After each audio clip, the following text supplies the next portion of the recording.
Hello friends, uh, today we will explain you few troubleshooting steps uh, of this hot air SMD reworkstation HRS61D. In case you find some difficulty while operating this unit or you encounter some error, then follow these steps to rectify the problem. So let's start. Suppose the first error you might encounter is this unit might not switch on. It might be some problem with the fuse. You need to check the fuse first. Fuse is located on the rear side of this unit. We need to take out the fuse with the help of this star screwdriver. We need to take out this fuse holder and check the continuity with the help of a multimeter. Beep should be heard. Yeah, it means the fuse is perfect. Otherwise, if you find the fuse faulty, then you need to replace it with a good one. Then we need to reinsert this fuse holder inside this socket and just fix it. Second problem you might encounter, the display, when the display flashes and it indicates SC error. Yeah. We can see SC error is flashing on the display. It means there might be some problem with the sensor or the heating element. We need to check the both. And let us see how heating element is checked. We need to take out this soldering iron from the support rack and just remove this cover. Then we need to just unscrew these 4 screws.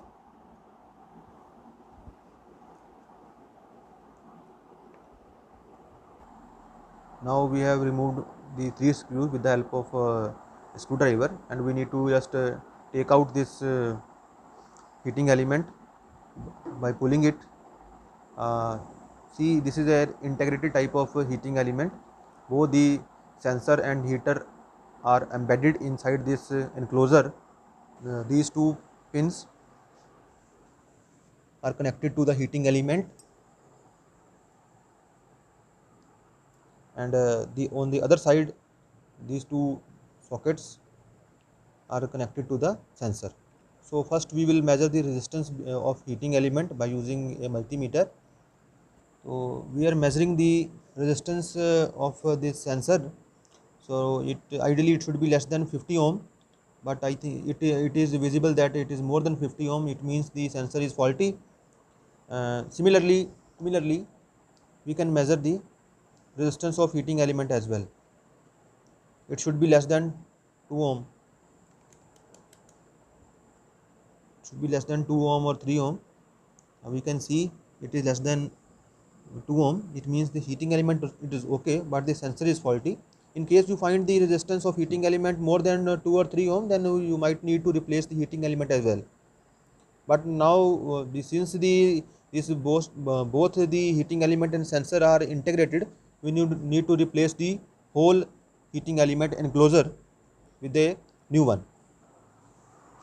Now we have taken a brand new heating element. We will verify first whether it is okay or not. We will measure the resistance of sensor first. It is less than 50 ohm. It means the sensor is now okay. And similarly we will measure the resistance of heating element as well. It should be less than 2 or 3 ohm. Yeah, it is less than 2 ohm. It means now the heating element and the sensor both are perfect. We need to just insert this heating element inside this holder, the iron holder, by pushing it. Here push fit mechanism is there.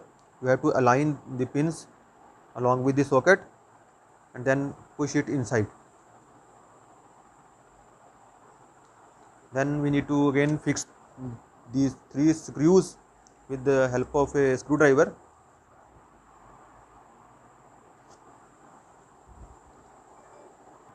See, we have fixed all these 3 screws on their respective position. We need to now just fix the cap as well by rotating it clockwise. Now this iron is ready to use. We will verify whether it is working or not. We will switch it on and take the iron from the iron holder. Now we can see the airflow is perfect and the temperature is also rising. Yeah, you can see now it is working. Earlier it was showing some error, but now the error has been resolved and the unit is working fine now. So this is how the troubleshooting is performed. Thanks for watching.